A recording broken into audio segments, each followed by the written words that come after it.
Good evening, ladies and gentlemen, people from all over. Karibuni sana. This is your host. This is your show. This is Afric TV. I'm your host, Jakes, the moderator. Karibuni sana, wadau. Welcome to this fantastic show.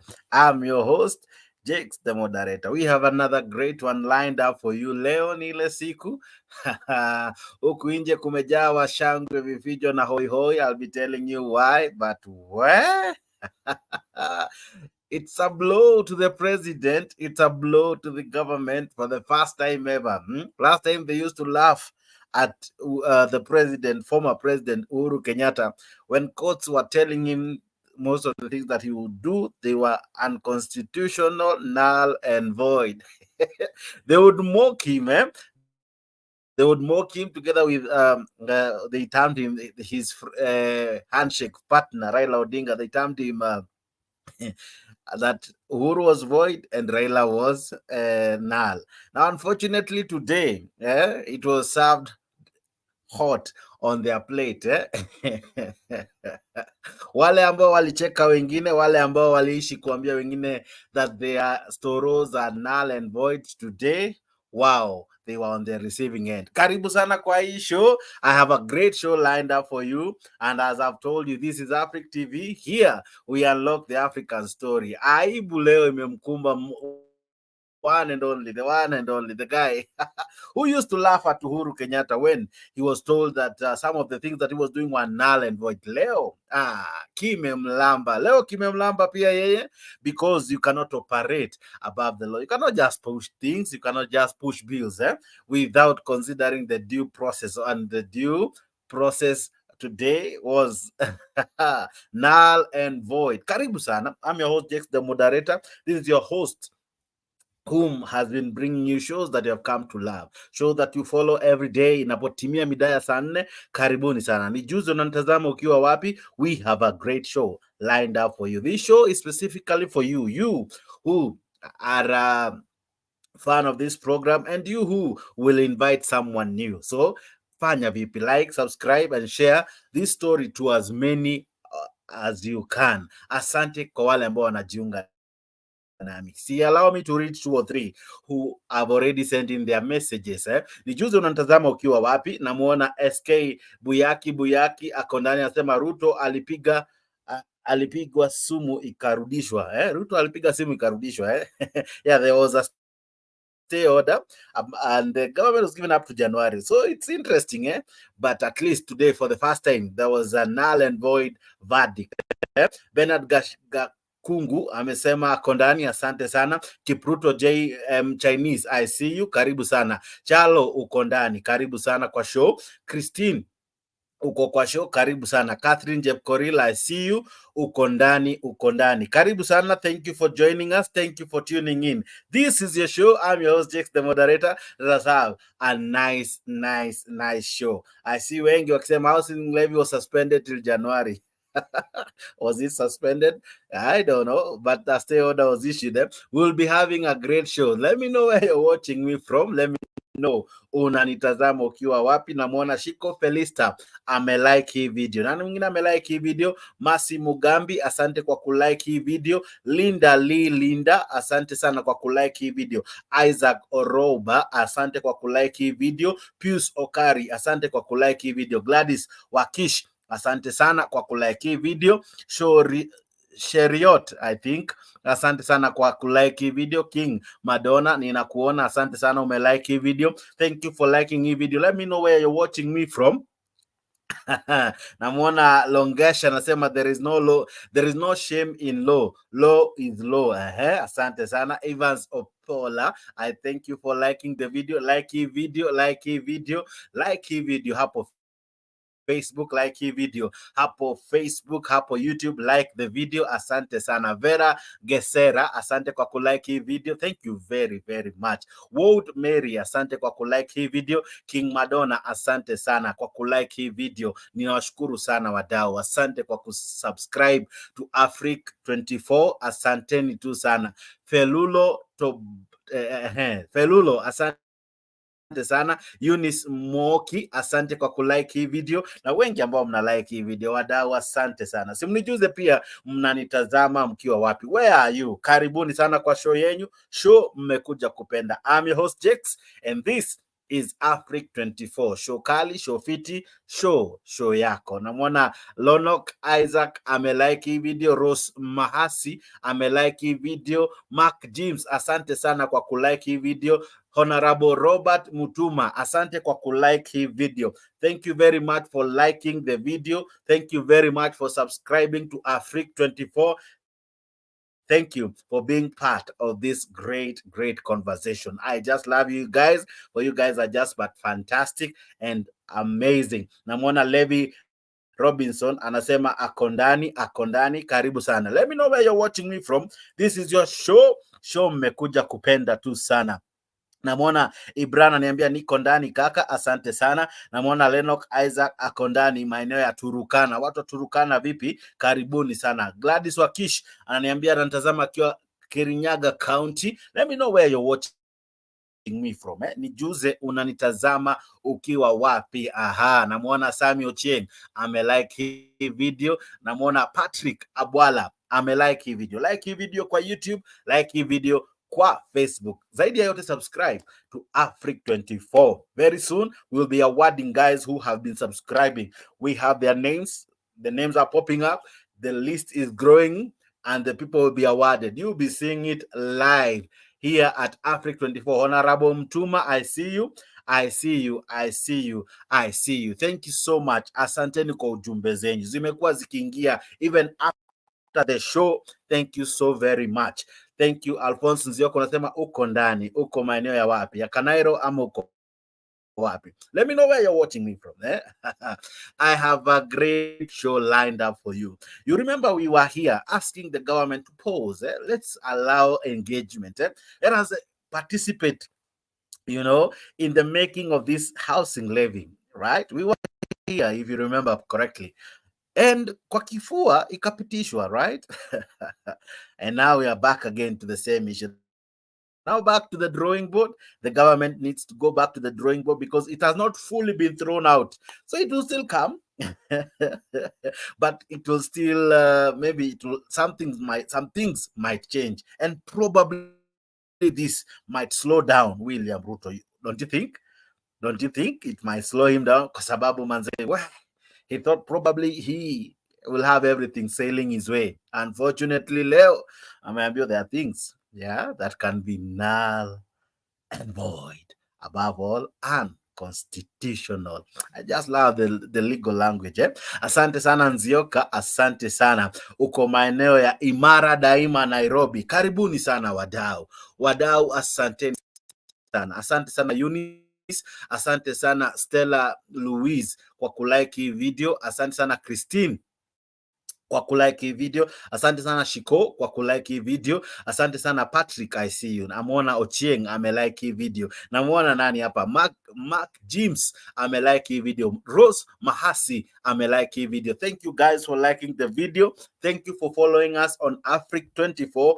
Thank you for being part of this great conversation. Probably you're wondering, why the title? Why the heading? I'm glad you asked. Now, we are based the show on the ruling of the High Court. But me, I went back. As I told you, I'm a guy who goes always back.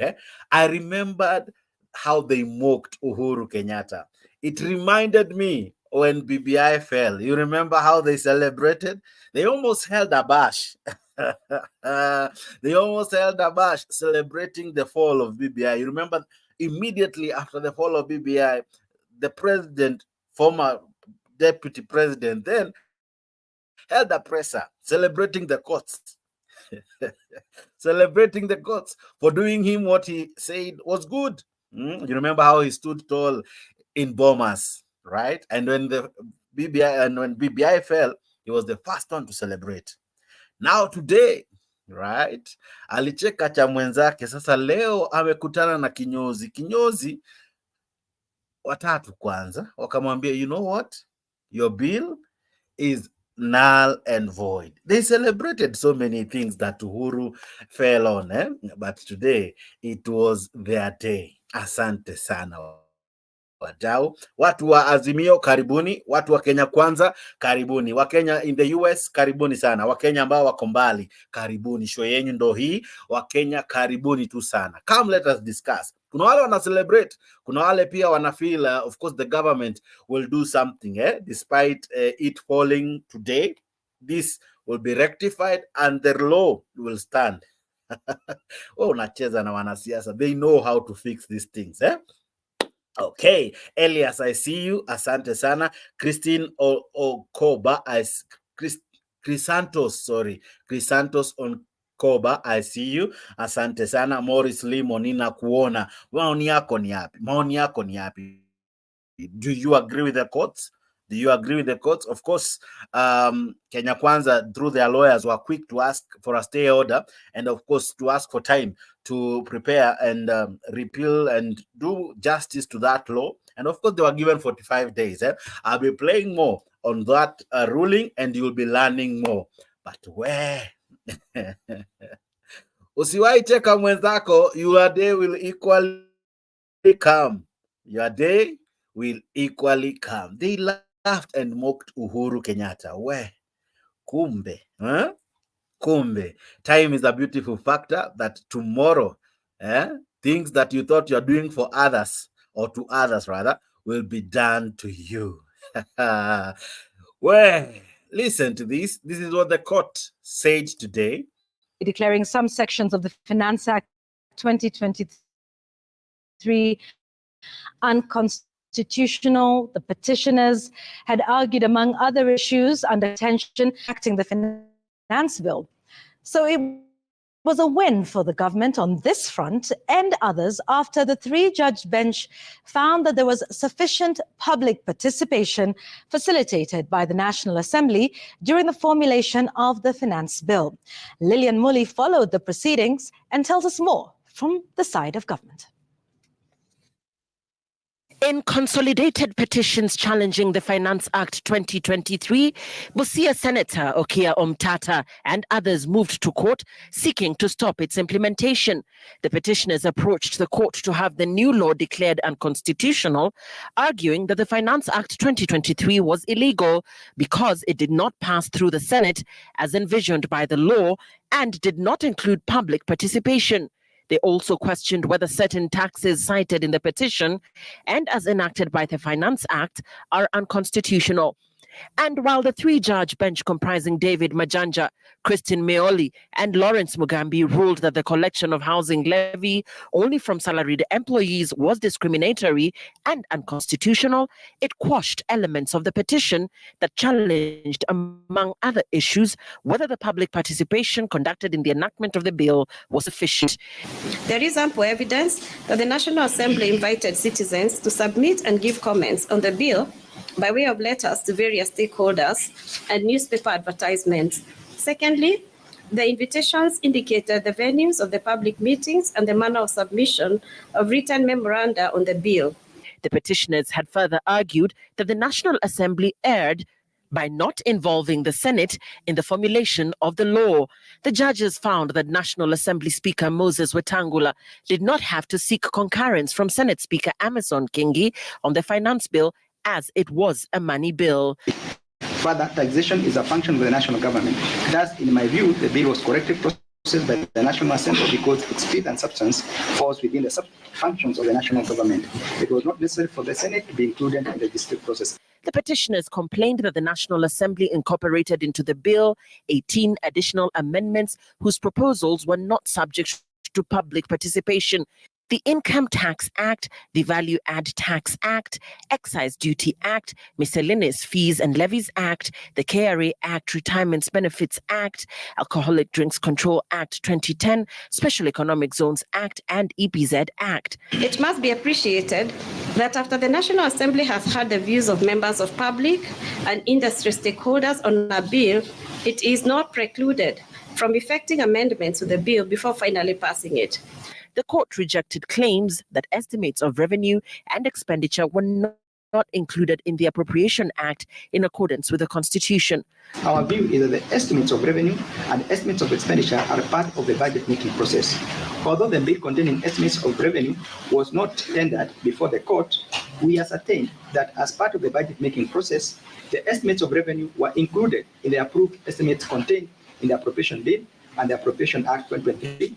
On tax-raising measures introduced by the Finance Act, the court found that the legislature, in this case the National Assembly, has broad powers to levy tax, so long as the power is not exercised in a manner that infringes or violates provisions of the Constitution. The court also upheld the 16% VAT on insurance premiums, the digital asset tax, and the tax on betting, saying they were constitutional and within the mandate of the National Assembly. Lillian Muli, Citizen TV.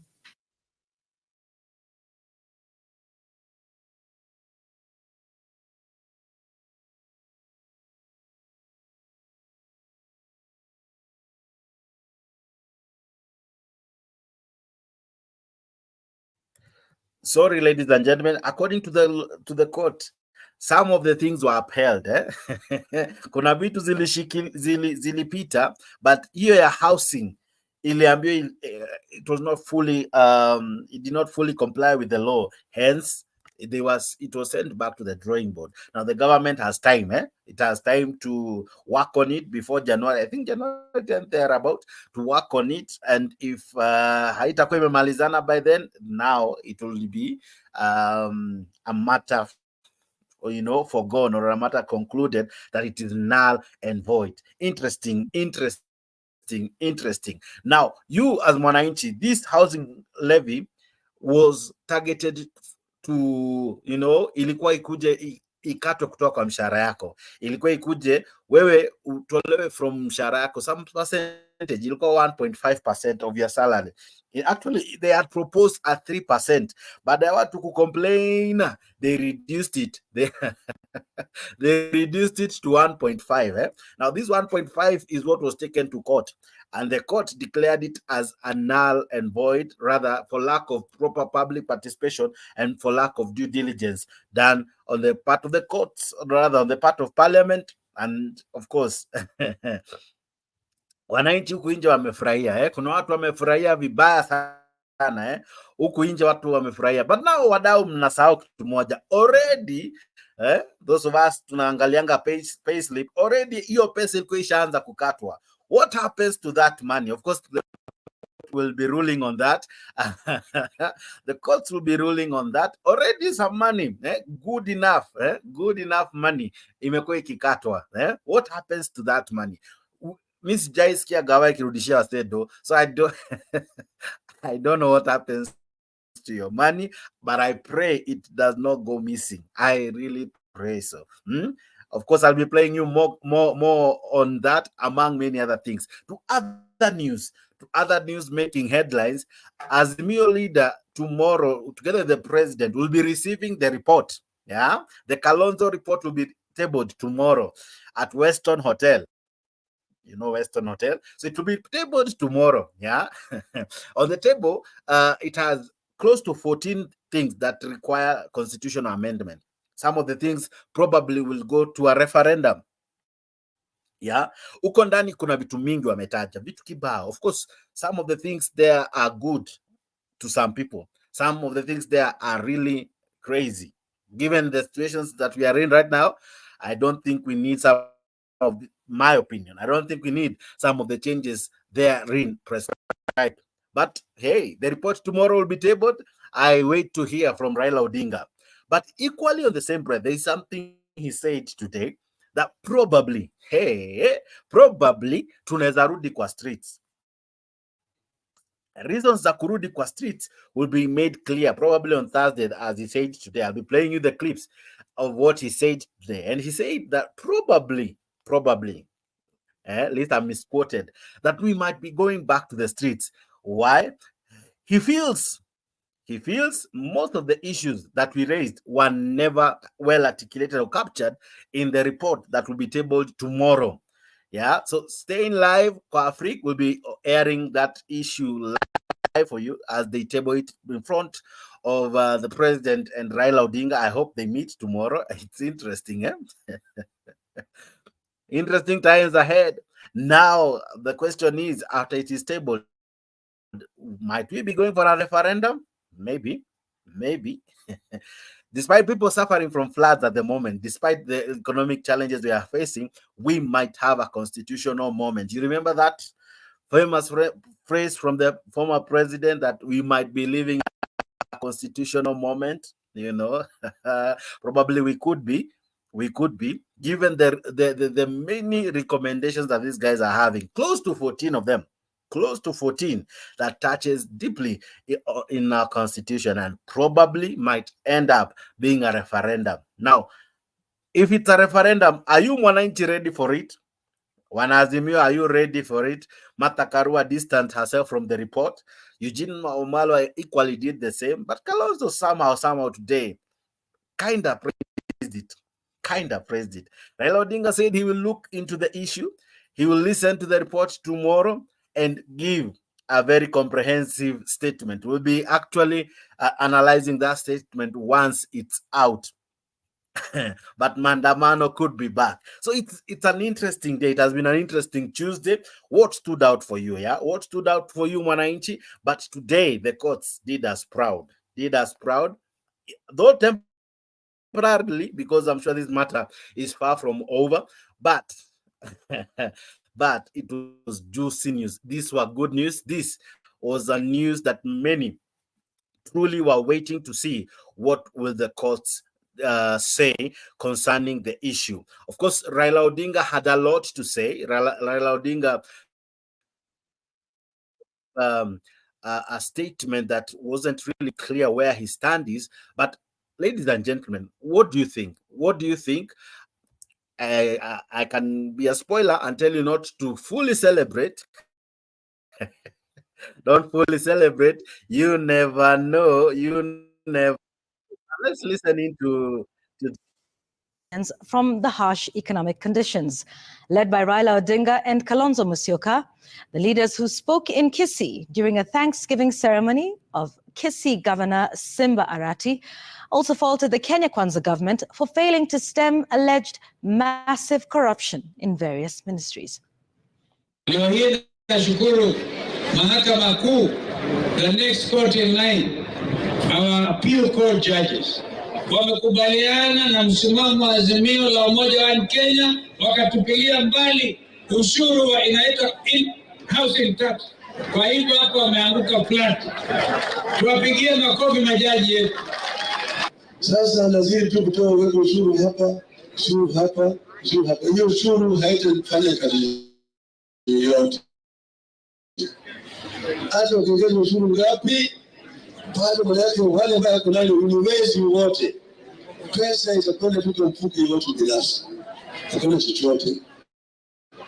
Unajua hii housing levy, hata sisi kama county governments, ukiwa na staff umeambiwa lazima uweke pesa pale kando ya housing levy na haukuwa nayo ndani ya budget. Sasa sisi wote tumeshukuru koti kwa sababu wamesema housing levy iwekwe wapi? Mimi nataka niulize ndugu zangu, wewe Mheshimiwa William Ruto, shukisha taksi chini, hawa watu sasa wafanye biashara, wapate pesa yake mfukoni. Tunaenda huko. Mbona kila kitu unaenda wapi? Juu. Sasa hii mtu aishi kidogo, alafu anakatwa pesa ya housing. Mtu anabaki bila nini? Pesa. Anaona sasa aende afanye nini? Ajiue. Lakini nawaambia hakuna haja ya kujiua. Shida ni ya muda.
Oh my goodness. Sorry for that. Sorry for that. My mic was muted. Sorry for that.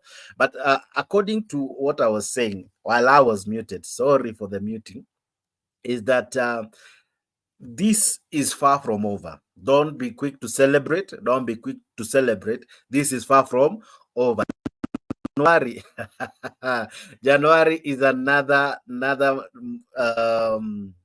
ruling if the government complies. Now let's listen into what Babu I said. think number one, I want to thank the judiciary for having clarity thought issue of housing. So talk to the president and did tell him that housing is a private. In economics, we have three goods. We have private good, and private good should be left to individuals to get upon themselves. And then we have the public goods, which are goods like the roads, which should be provided by the government. And then we have the merit goods, where a government should create an enabling environment for these goods to be achieved, for these goods to be transacted on. And these are goods like healthcare and also education. But this being a private good, and today, and it is very, very coincidental that I'm also in court today.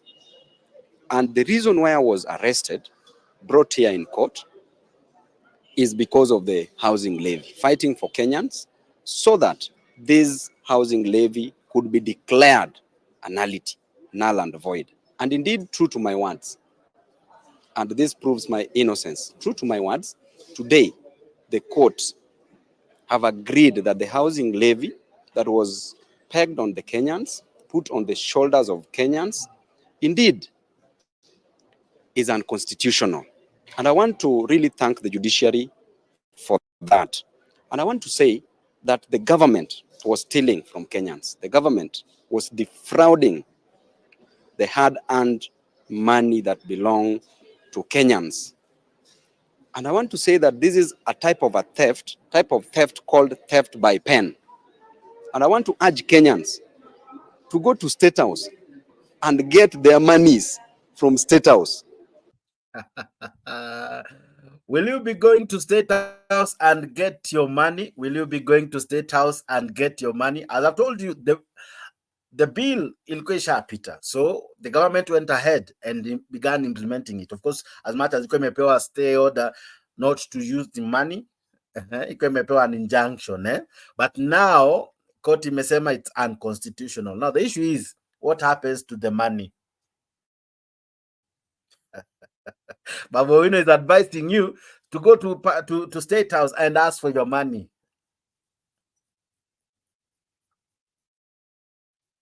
Nimepause kwa sababu I remember tumaiambio twende State House before. Do you remember? Remember what happened? Now tumeambia tuende pesa zetu bwana. Okay. I see many mna comment. Sorry, nimeona Shiko amesema nilikuwa muted. I'm sorry for that. Dan Kemboi unasema tuko na 9 years to go. Okay. David Ndemwa, I see you. Dan Kemboi nimekuona na maoni yako. Fred Siocha, I see you. Penyagaka, I see you. John Walker, I see you. Na wengi ambao mna participate kupitia comment section. Wengi nao mume like hii video. Asanteni sana kwa kulike hii video. Davis Misheni, asante kwa kulike hii video. Hapiton Nyongesa, asante sana kwa kulike hii video. Francis Ouma, asante kwa kulike hii video. Fred Ochieng, asante kwa kusubscribe na kulike hii video. Subscribe to Africa TV wadau, subscribe to Africa 24 hapo YouTube, asanteni sana. Modi, asante sana. Yash Del Did Fry, asante sana. Margaret Kabeso, asante sana kwa kulike hii video. Thank you for liking the video. Thank you for being part of this great conversation. Can I let you know how to join me kwa studio? Okay, I'm glad you asked me. Now, to join me kwa studio ni hivi virahisi sana. Kupitia link ambayo inaingia hapo kwa comment section, depending na mahali una streamia. Kama uko kwa Mtembei page, kama uko kwa Africa page, kama uko kwa Kenya Digital page, kama uko kwa Leo page, kama uko kwa Nix page yote ambayo unatustreamia nayo either kwa YouTube ama Facebook, hapo kwa comment section kuna link ambayo imeingia. Kupitia hiyo link inakutuma place, it will open another page Ukiiguza tu itafungua another page. Inakutuma wapi? StreamYard. Hapo StreamYard fanya nini? Washa kamera, iko nayo, asha kamera, asha mic, andika jina lako, alafu jiunge nami kwa show. Nina mengi sana ya kuwajuza, lakini pia ninataka kusikiza maoni yako, aidha kupitia wewe kuingia kwa show moja kwa moja au kufanya nini? Kunitumia ujumbe. Asante sana. Namuona my good friend Molian hey, amejichange majina but I used to know him as Charles. Charles amenisalamia hapo. Vipi kakangu, siku nyingi, but karibu sana kwa show. Karibu sana kwa show. This is your show. This is a show you have come to love. Let me know what you're thinking. Let me know what is your say. What do you think of what the courts have done? Is it a joyous moment for Kenyans? Ama tungoje Januari? Tungoje Januari. Will we begin Januari na other shocking news? Kwa sababu gava iliomba time, na gava ikiomba time no, wameenda wame-retreat kwenda kuprepare, and of course they will tackle all the issues that the court raised today. So wewe ambaye uko employed, wewe ambaye hauna payslip, probably probably somehow you'll be included, and what seemed to be bad might turn out to be worse. Just a spoiler alert, Just a spoiler alert. Jiunge nami kwa show. Namuona nani hapa? Musail Ihaldia ako ndani. Asante sana kwa kuwa miongoni mwetu. Asante sana Kantai, I see you. Asante kwa kujiunga nami. Asante kwa wewe ambaye una like hii video. Asante kwa wewe ambaye subscribe kwa Afric 24. Afric 24 got you. Hapa tuko na nyinyi vibaya sana. Hapa wadau tuko na nyinyi kabisa. Subscribe, follow our channel. Kuna vitu kibao kule ndani. Subscribe and follow us. Tuko na mambo mengi, mambo mapya ambayo yana flow kwa hii channel. Channel yako, channel ambayo umekuja kulike, channel na show ambayo umekuja kulike. Wadau, after koti kurule on the matter, the president was quick to respond. The president was quick to respond. Of course, of course, he did not refute what's decided to do. He did not say he said he will abide what has said. Above all, he'll follow the law. That is to say, what the court advised him to do, that will be done. That will be done, and I can guarantee it will be done. Ladies and gentlemen, this is what the president had to say. Tax, and will again amend the law to align the tax to the Constitution. The president said in just 1 year, the affordable housing program has yielded thousands of jobs in the country, and that the ruling today will not dampen the plans. Stephen Leto reports. A three-judge bench has punctured the affordable housing plan, throwing President William Ruto's housing pillar into disarray. A three-judge bench at the High Court ruled that the housing levy of 1.5% is unconstitutional, but President William Ruto was to set the record at the High Court. I know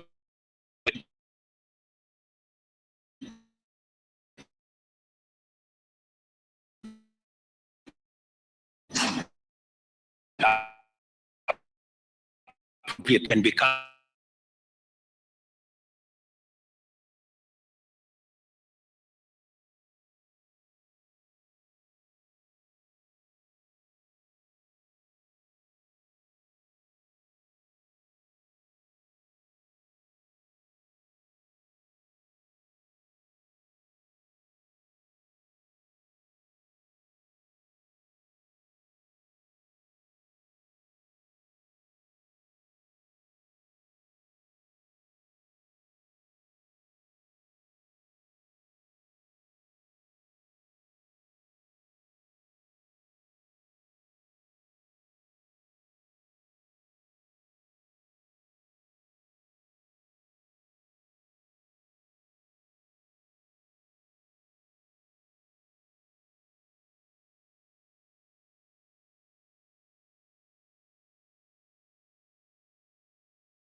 Speaking on Tuesday, when he officially opened the 17th annual Kenya Institute of Planners Conference in Kubwa, was discriminatory since it imposed taxes on Kenyans and excluded those working in the informal sector. The judges noted that the housing tax lacked a comprehensive legal framework in violation of Article 10(2)(01) of the Constitution. I am aware that people have gone to court to try to suspend the housing levy and to sabotage the housing program. Much as we respect the independence of the judiciary, I want to request our judges to exercise judicial discretion and not sabotage that program. The Deputy President, while speaking on Tuesday, when he officially opened the 17th annual Kenya Institute of Planners Conference in Kwale County, highlighted that despite layers of taxes on Kenyans, the housing levy is enabling the government to build houses in large quantities to alleviate Kenya's housing shortage. That program will dignify the people of Kenya. It is the desire of every Kenyan who live in an urban center to own a home one day. Shelter is a constitutional requirement. We want Kenyans to have shelter. President William Ruto has already commissioned several housing projects across the country, and the executive has until January next year to align the housing levy with the Constitution or forget it. Stephen Leto. Okay. Now, government is gonna have to January to align itself, and this one you can take to your nearest circle, to the nearest bank, to your nearest chama. This one you can take it home. That the government will work very hard. This law will be properly will be prepared properly. So we are just celebrating today, kidogo tu. But I'm sure this one, this one will be prepared well. Naona jamaa hapa anatoa ujumbe kali na jamaa by the name Majuto ako ndani. Asante sana. Sylvester K. Waita, I see you my brother. Namwona Rami John Anada, I see you my brother. Thank you so much kwa wale ambao wana like. Thank you so much kwa wale ambao wana subscribe na kutufuata hapo Afrika. Asanteni sana. Samuel Cheng, I see you. Thank you so much. Abwala Patrick, I see you. Clinsantas Okomba, I see you. Na wengi ambao muna like the video. Thank you very much. Ladies and gentlemen, this law has been asked to be re-amended properly. For now, it has been told it's unconstitutional, null and void, for lack of better wordings from the courts. Yeah, but it will come back. It will come back in a good, prepared manner, and and it might include more than what it is right now. Yeah, you have had the president right now, maybe inaguza watu wawili watatu, but it will have more. It will have more people being affected, because now it will not only affect those who are salary, those who pay salary, but those equally who maybe are not under a paycheck, right? So I'm sure it will be prepared nicely, because some of the reasons that were cited is that it is discriminatory only to affect when you do a paycheck. Now, wale wana paycheck, our yuko affected. So I'm sure they will prepare it well. They'll prepare it nicely, and soon and very soon, this one will come back in a good measure. It will be pressed down. It will be shaken together for you, and above all, it will come loading and landing on you with a bang. It will root in a bang, and it will be interesting. It will be interesting, and it will be fantastic for you. Now, ladies and gentlemen, I told you that Raila Odinga on a speech while in what do you call this place? While in Kisii. While in Kisii, he said the following words that probably we could be headed to maandamano, as the government is preparing for us to go to what do you call it, to a referendum, if what the report, which will be tabled tomorrow, says. Probably we might be headed to a referendum, but Equally, on the same breath, Raila Odinga says that probably as well, we might go back to maandamano. Why? Because he feels the report didn't really articulate issues germane to mwananchi. See, I play for you the clip.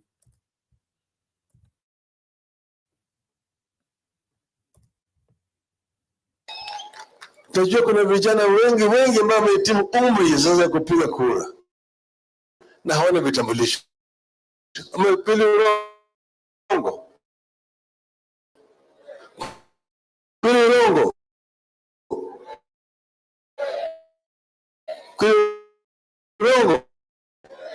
Sasa Ruto